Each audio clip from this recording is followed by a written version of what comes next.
Welcome to the Reality Revolution.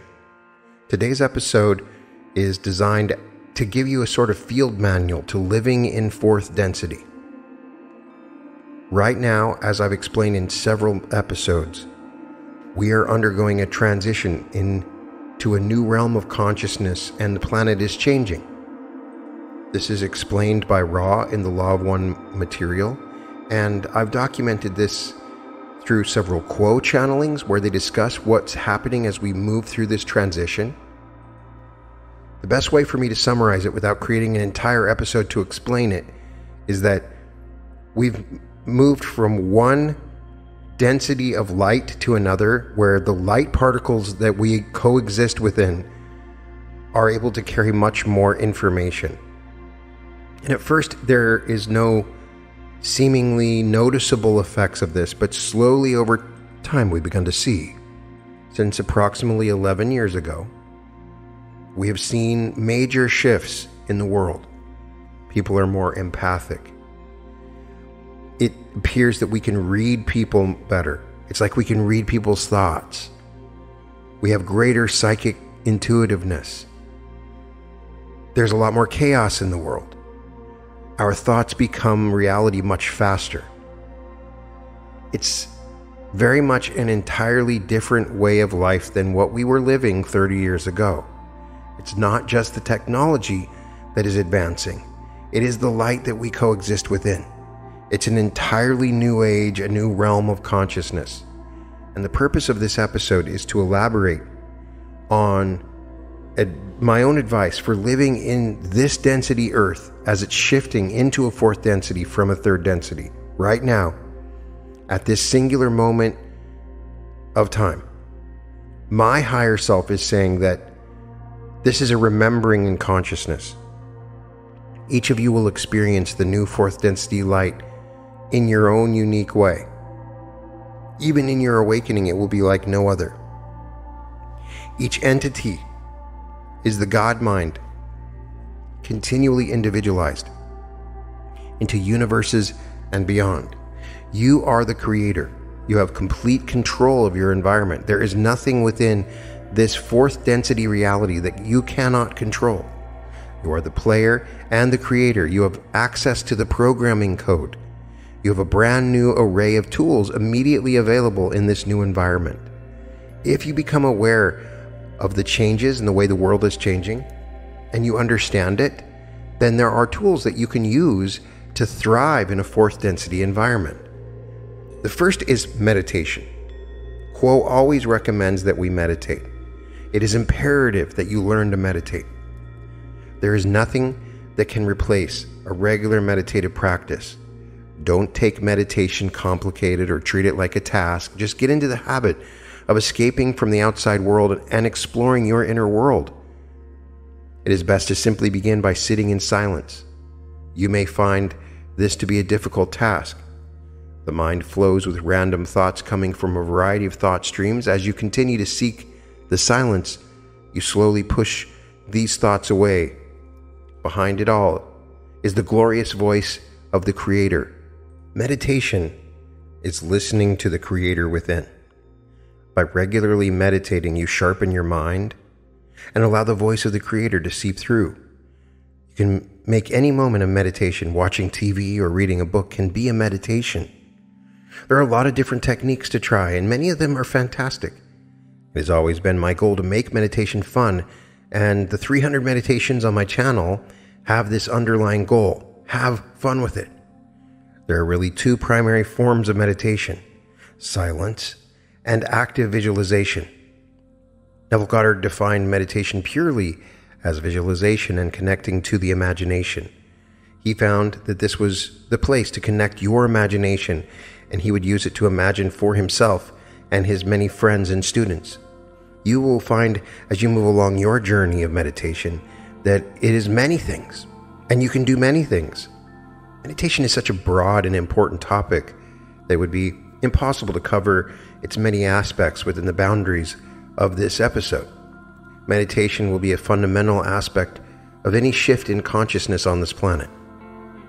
I've created a variety of resources to expand your knowledge and understanding of meditation.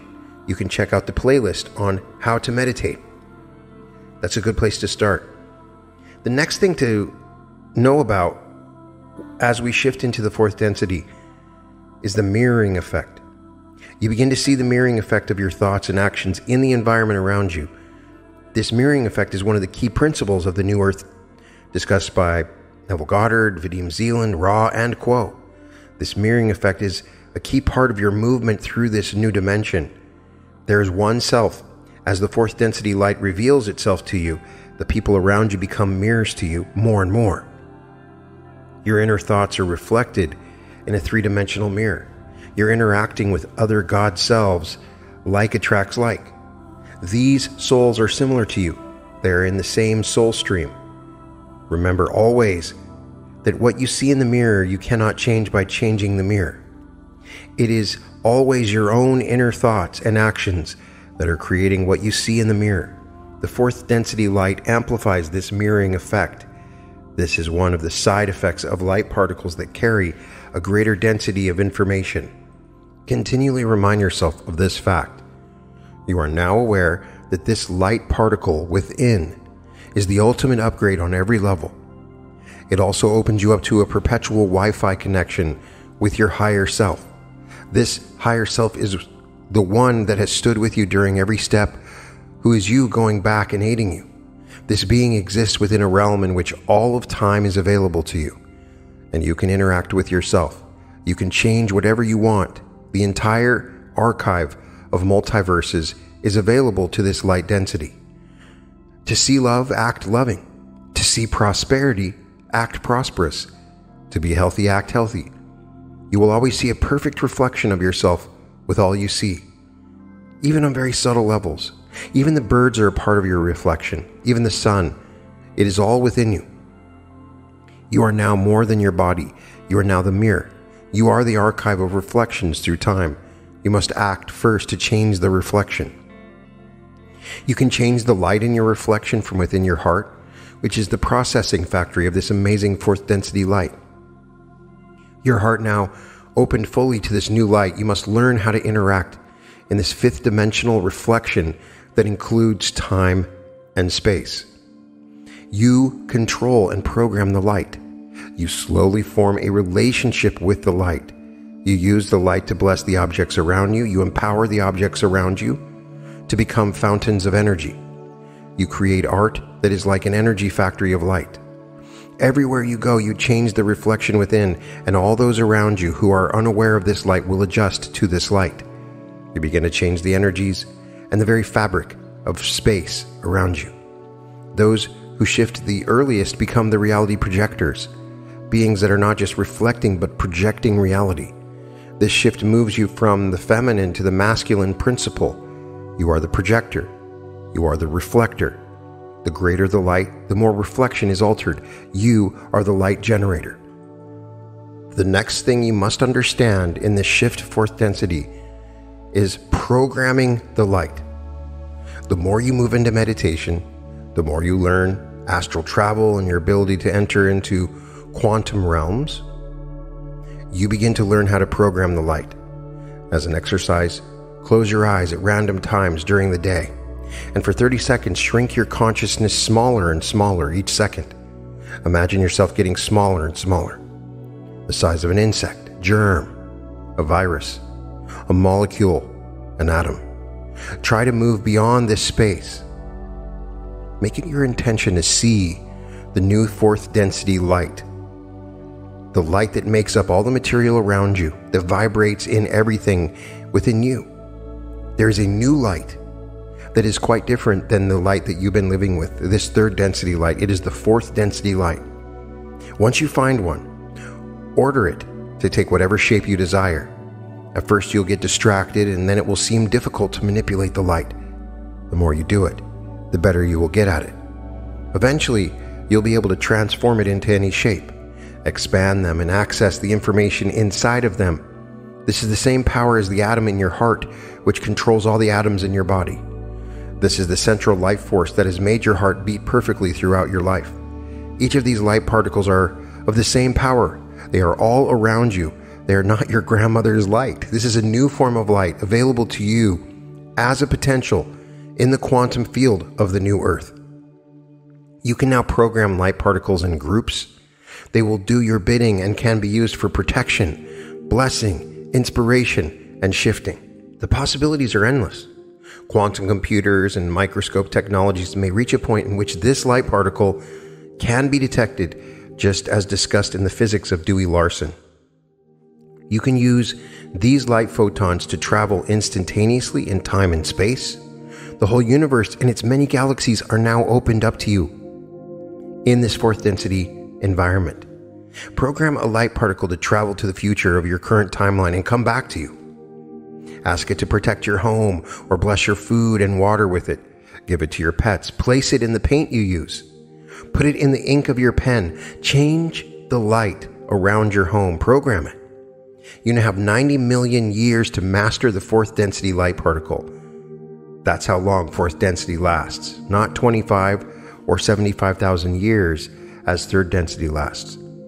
This is a powerful and magnificent drama and game created by the Creator for our next incarnation.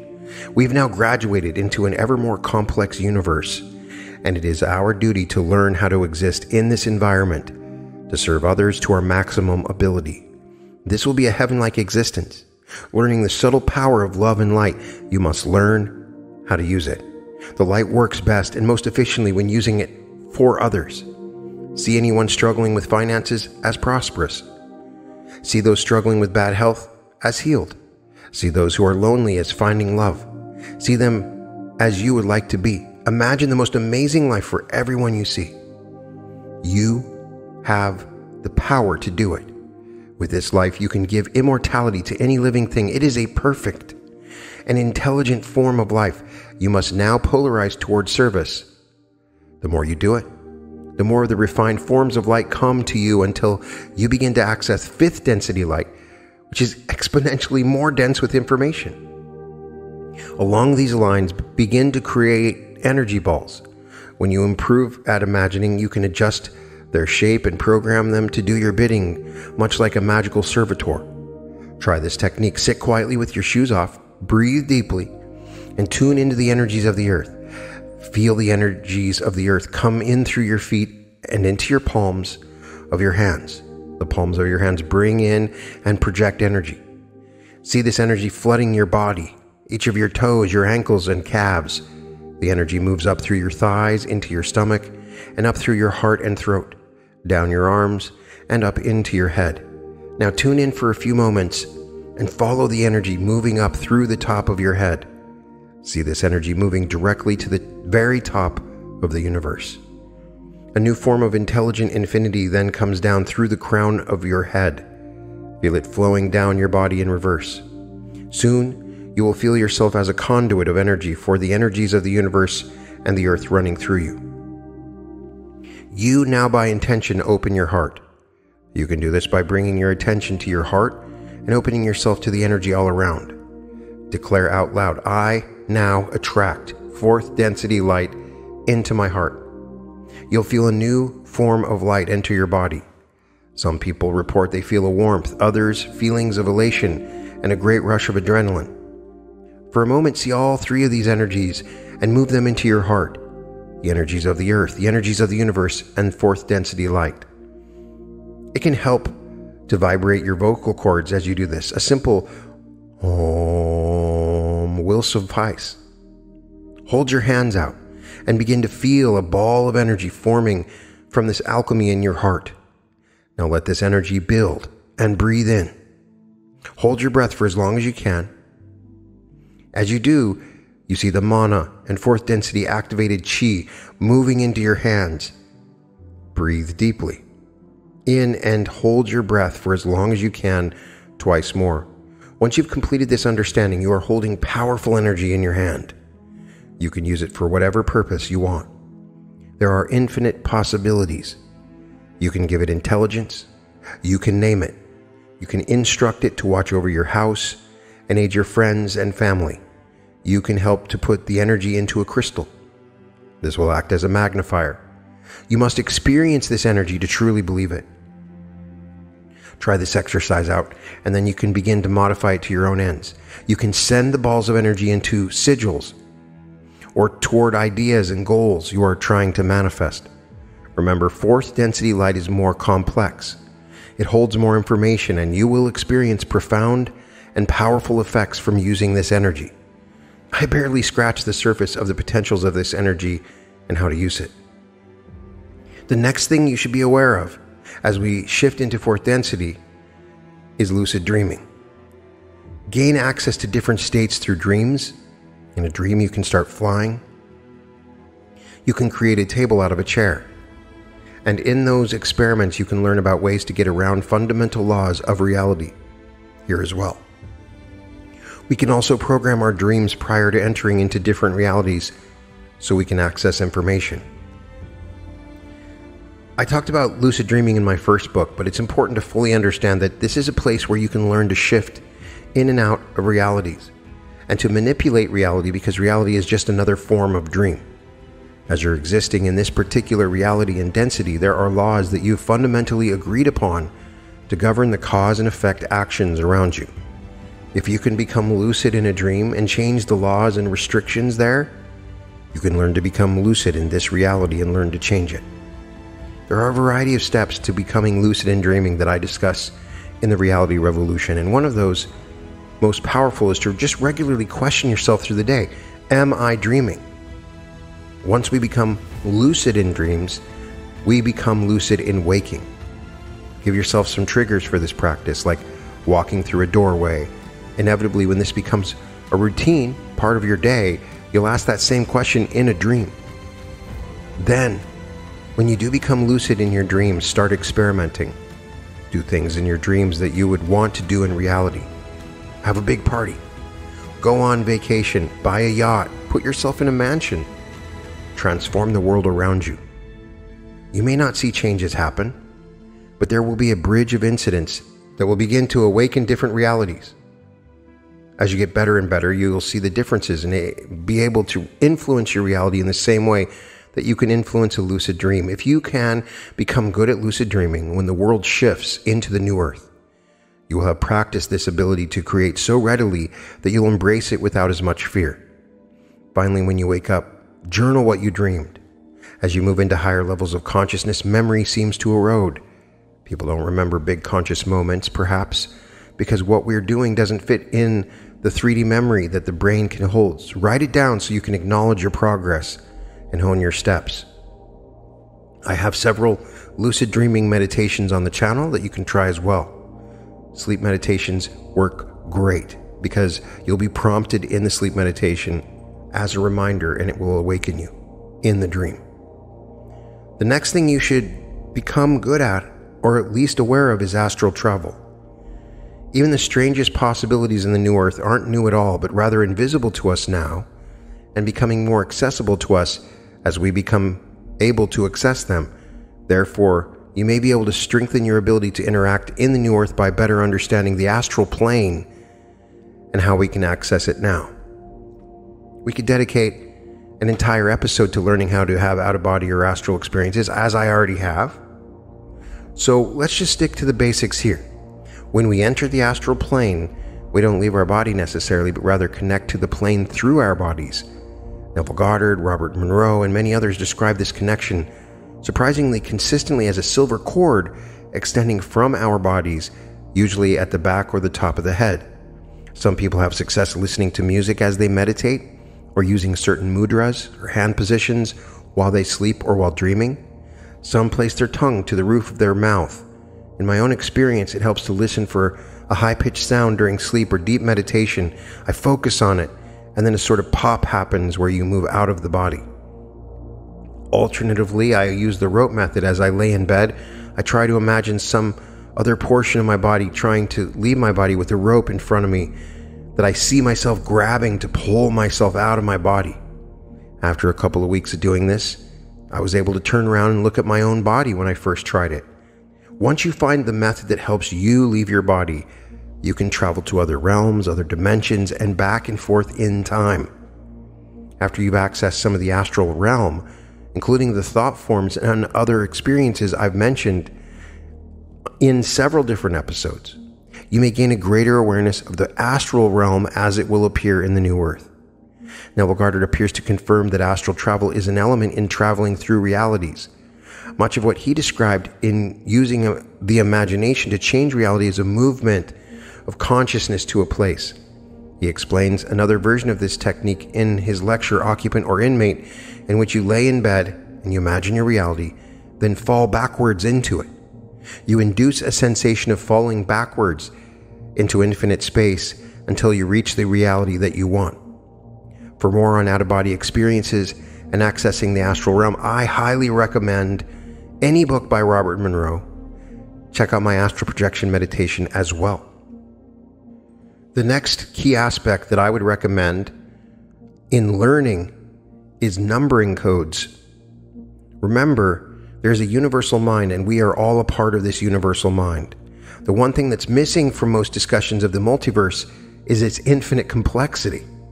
If we're going to ever truly properly navigate a universe of infinite possibilities and a new earth, a system of categorization and identification should be developed. Day by day, as we move into a greater connection with the universal mind, we are connected to everything everyone has ever seen or done. A number of numerical systems have been created to link number sequences to aspects of the multiverse. This becomes very helpful because it makes entering realities as easily as dialing a phone number in your mind. The best systems available using numbers for attracting and defining different aspects of reality are the quantum healing codes, the Grabovoi numbers, the source codes, Anahata codes, and the golden codes of Shambhala. Check out my episode on art magic, where I do an in-depth explanation of the Grabovoi codes and the quantum healing codes. You can create your own number code system too, but these are effective because other people have used these numbers to shift into different aspects of memory, into different aspects of reality. Grabovoi numbers, often termed the cheat codes of the universe, can attract fame and luck, love, money, health, and healing. There are thousands of codes out there, and you can utilize them to attract positive energy and restore health. Grigory Grabovoi used his radionic machine to locate the numbers that are associated with different health conditions. He would then instruct the clients to meditate and use the numbers, and surprisingly, it helped in treating health conditions and recoveries happened. For quantum healing codes, just look up quantum healing codes and how to use them, a booklet originated by Mark Gamma and Isabel Henn as channeled numbered sequences given by Archangel Raphael. The spaces are important too. Check out the video by Your Universe to get all the video codes properly delivered in video form, and the YouTube channel Grabovoi numbers /switchwords. Diana Cerrone Atoya and Carolina Rodriguez Amaya's amazing book, The Manual of Sacred Codes, also uses this understanding with numbers to communicate with light beings and heaven itself. The sacred codes have been sent by heaven to close that gap, they explain. They are a revolutionarily spiritual technology delivered by the light beings through Jose Gabriel Uribe to help us increase our consciousness. These are numerical series that, by being repeated with intention and faith, allow us to connect with heaven in a fast, simple, and direct way. They are short sentences that use numbers instead of words to pray, thank, and ask for different aspects of our well-being. Since they are composed of digits, the sacred codes are a direct way to communicate with the universe, as the cosmos is made out of perfect math. Therefore, they are a powerful and efficient tool to connect with light beings without the need of mediators, therapists, or psychics. By using them, we are talking to the universe in its own language, avoiding any noise or ambiguity in our message. We can be sure that heaven is listening to us and working to grant our petitions. It is a fast way to get surprising results, no matter which religion or beliefs you have. They claim that sacred codes work for everyone. Georgios Milonas shares the golden codes of Shambhala, yet another powerful system to use to shift into the multiverse and take advantage of its infinite complexity. The golden codes of Shambhala are utterly and absolutely positive in nature. They are of the highest and purest light, possessing true spiritual properties and qualities. Their immediate effectiveness and transformative nature, their cleansing, healing, and empowering potential in all areas of human life are manifested in various ways to the ones who practice them in their daily lives. Check out my interview with Holly Hollowell. She channeled the Anahata codes, which is a comprehensive database of the numerical equivalent to every element and everything, which makes a lemon, a dog a dog. It's deciphered by these numbers. I found these number codes to be powerful and diverse. I've included some of these number codes with art sigils I use in my art. If you check out my website, www.newearth.art, every one of my pieces of art will carry an affirmation that I write into the canvas, and I also try to channel the energy of my intention into the painting by using these different kinds of number codes. It's a focusing technique, and I can write the numbers down on my canvas before I paint, and it makes my paintings magical, as many people will attest that have purchased my paintings. The intention is to communicate with you on a deeper level than the surface. You may have noticed shifts in energy as we have just talked about this stuff. You will continue to feel this as you explore the multiverse and its infinite complexity. The key here is that any number system will work. Just as in remote viewing, they're given random number strings so as not to color the remote viewer by bringing their own impressions into the viewing. There's a number linked to everything in the universe. You can even create your own number code to identify the signature of the energy or intention you are imbuing into the painting or whatever it is you want to do. Number codes are no more dangerous than any other set of numbers or math equations. Some people may say number codes are dangerous, but much like everything else with the law of attraction and manifesting and utilizing these powerful principles, these numbers are only as strong or safe as your intention. If you have negative intentions, thoughts, or desires, you can attract less desirable experiences.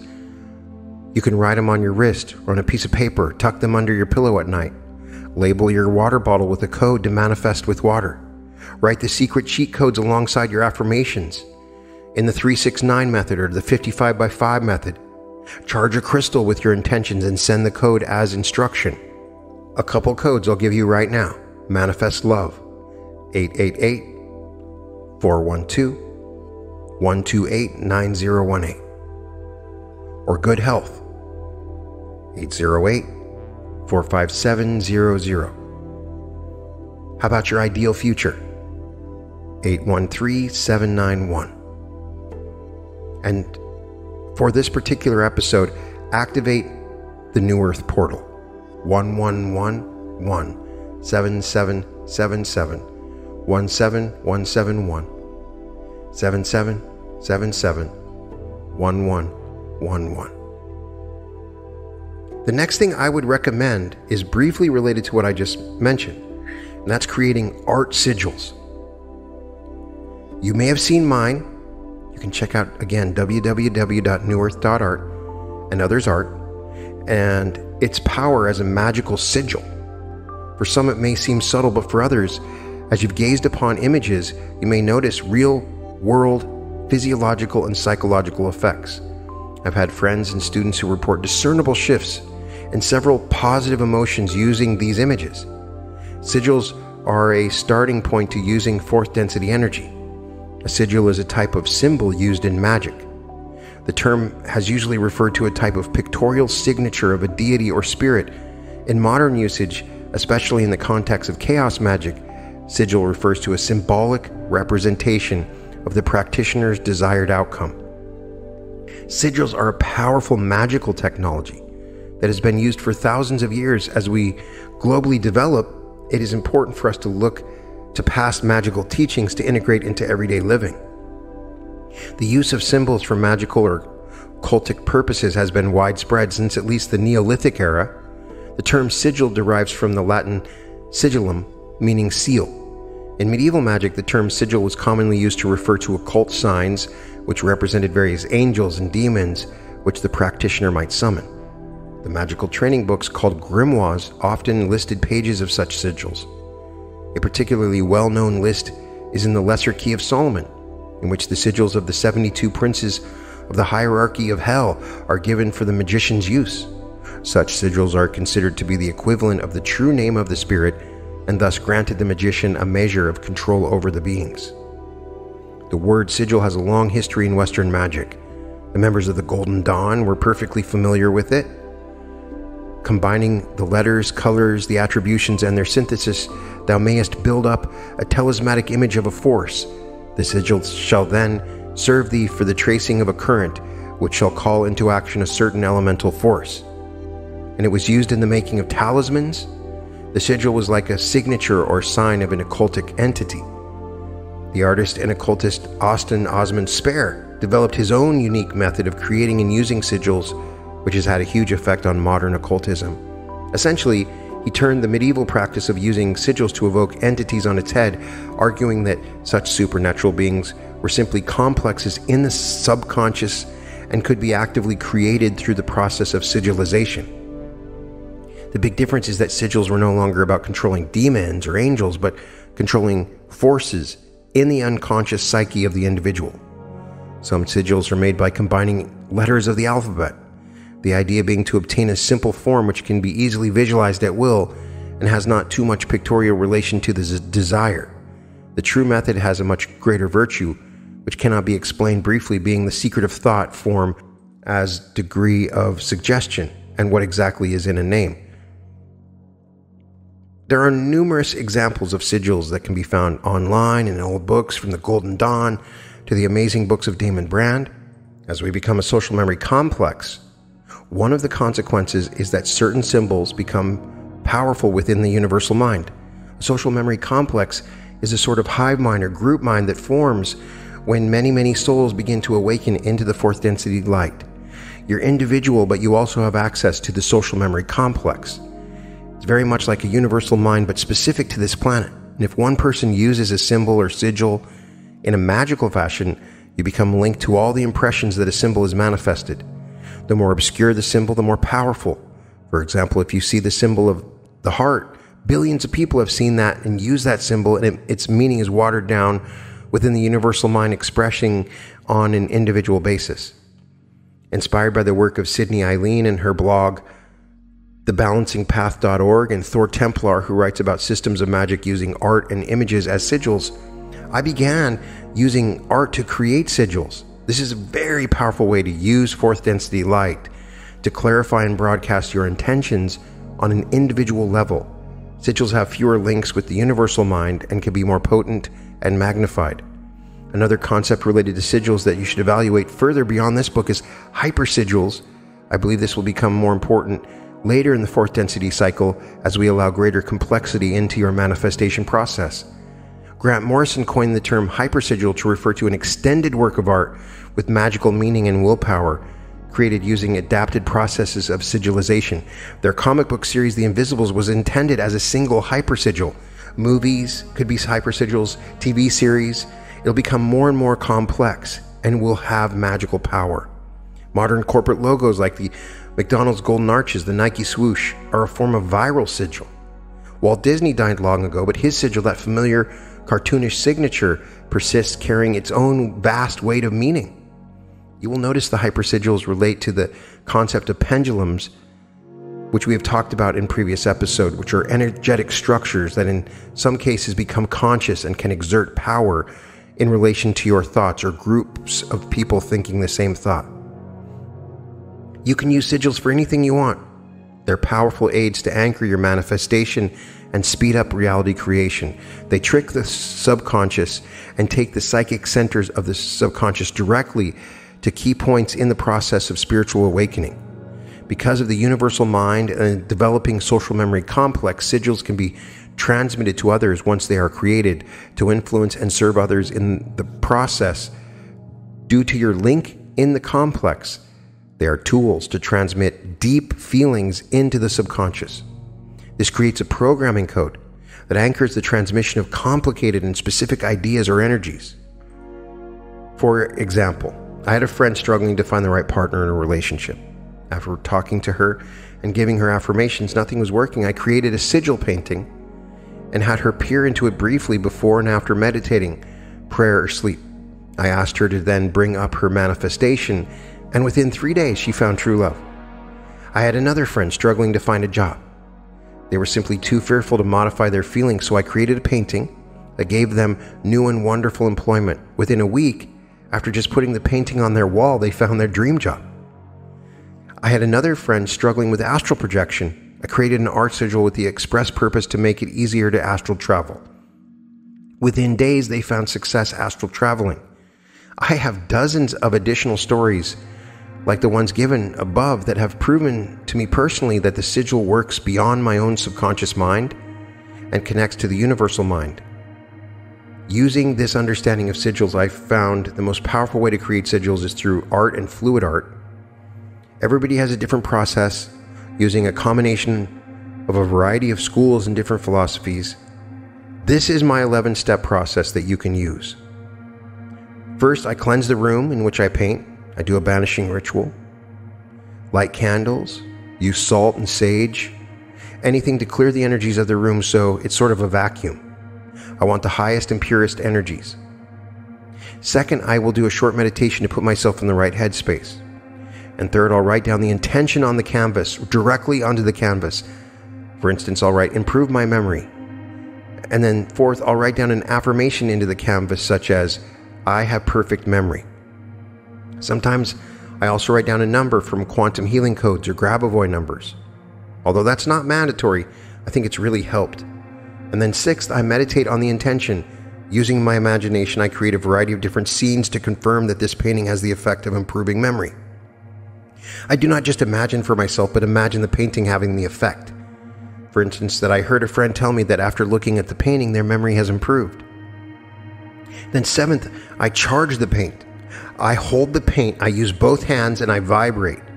Om. Or sometimes Yeshua, which is something I learned from Damon Brand.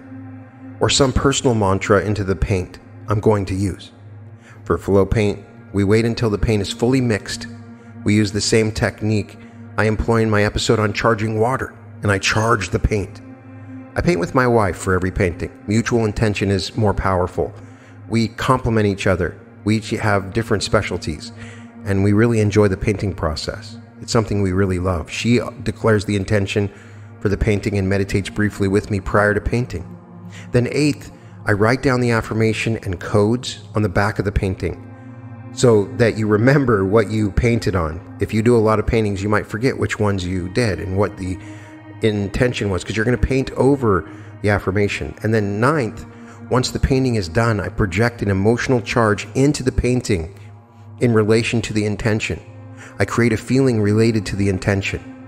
10th, I command my subconscious and higher self to charge the painting, to create a broadcasting effect in alignment with the affirmation or intention that I used. And then 11th, I just forget about it. I let the subconscious and higher self do the work required to finalize the sigil painting and then let it go. I try to do it for others, not just for yourself. It becomes much more powerful. You can create absolute energy transformers that shine like the sun energetically. And you can transfer this process to sculptures or to gardening or to anything that you use to create. I use this for painting, but you could definitely use it for anything you want. There's so much potential for the application of this technique with the New Earth reality. These and other techniques will become powerful. Another technique I wanted to discuss is water bending. This is similar to creating energy balls. Water should be mentioned separately as a tool to use in the New Earth. As Holly Hallowell states in her wonderful book, Light Memory, An Alchemist's Guide to Waterbending, water sustains life, gives life, is life. It is a sacred fractal through which all things exist simultaneously and through which everything is manifested. Water, when provided the light of consciousness, will memorize and emote the resonance you seek, making you an exact match to anything you desire. You can charge water using the same exercise that I described for charging the paint. Water is effective because it acts like a memory. It will retain the signature of energy eternally unless it is altered or changed. When you access water, you're always imbibing the memory that comes with it. If the driver who pulled the water off the crate is angry or fearful, this emotion seeps into the water. You will notice it when you drink the water, but your body will retain the memory of it. So get into the habit of charging your water. If you're in a rush, just hold the water for a brief moment and see the three energies coming in up from the heart into the hands and into the water. You can do it for only a couple seconds. Remember, there is water in most foods like fruits or sauces. Bless these in the same way. You can also imagine a specific reality when charging the water. For instance, imagine a reality with all your bills paid or $500,000 in the bank. You push those thoughts into the water. Remember, you are a conglomeration of all thoughts, so you'll have to continue to do this. Because water retains memory, it will slowly start to shift your body and mind into that reality. You should start to integrate flowing water into your visualizations. Flowing water is naturally cleansed and charged. Usually, negative energies will stay away from flowing water to avoid cleansing. This has always been an effective method of psychic protection. Witches used to stand in the river to protect themselves from negative spirits. Even the sound of flowing water can have this effect. This can be seen by the effects we see in Feng Shui, using waterfalls and fountains in certain areas of your home. Remember, in the New Earth environment, you're going to see all kinds of spirits and thought forms and different things you might not normally see in third density, and having water as a protective measure can be very powerful. There are several forms of glasses that hold crystals on the bottom, allowing you to charge crystals that perpetually charge the water when it's placed into them. This is a powerful way to shift into realities. Check out my episode on manifesting with water. Drink a glass charged with visualization of an alternative timeline in which you have whatever you desire. If you do this on a regular basis, you will find that you seamlessly shift into these realities. Get into the practice of adding fourth density light into your water. Send it into the water you see at the store. And along these same lines, you can do fire bending. You can use fire in the same way that you use water, and you can also use the earth. Earth bending is a major skill, and fire bending will be a major skill. All these elements can be charged, and you can speak with the fire. You can communicate with the fire. By tuning into the fire, you tune into the eternal fire. You can look into candle flames. And by doing this, it's a way of programming and focusing the mind by entering in to the power of the fire. Earthbending is another major skill that I mentioned. You vibrate in fourth density by entering into nature. You can plant something, get a bamboo tree, a bonsai tree, which is great, something I love. You can grow vegetables. Fourth density foods will blow your mind once you begin to integrate biophotons, which are light particles that are actually fourth density biphotons. It's going to be amazing. Eating raw foods will become more and more popular because they will be imbued with fourth density light. Currently, there are about 40 scientific groups worldwide working on biophotons, and I believe they're going to be some of the first that are going to start to notice the fourth density light that I'm talking about. It is thought that the higher the level of light energy a cell emits, the greater its vitality and the potential for the transfer of that energy. When you invite fourth density into your food, it carries greater density.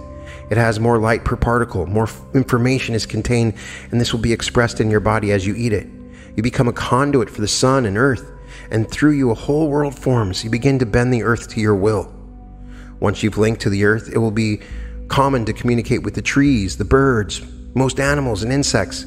Some insects are vastly intelligent complexes that you can communicate with. All of it is available to you. You are a child of the earth. And as you enter into this fourth density, now is the time that you'll be guided to do these things. And these are some different tools that you can use to thrive in a fourth density environment. Some parts of this episode were read from my book called The New Earth Field Manual that I have not published and will not publish, that I have released to a few people through my email list. If you join the email list, I may send that out again. But in any case, understand that your mind is becoming more and more powerful, and the more and more you access the light of fourth density, some amazing things are going to happen for you. You can find all episodes of The Reality Revolution at therealityrevolution.com. And welcome to the Reality Revolution.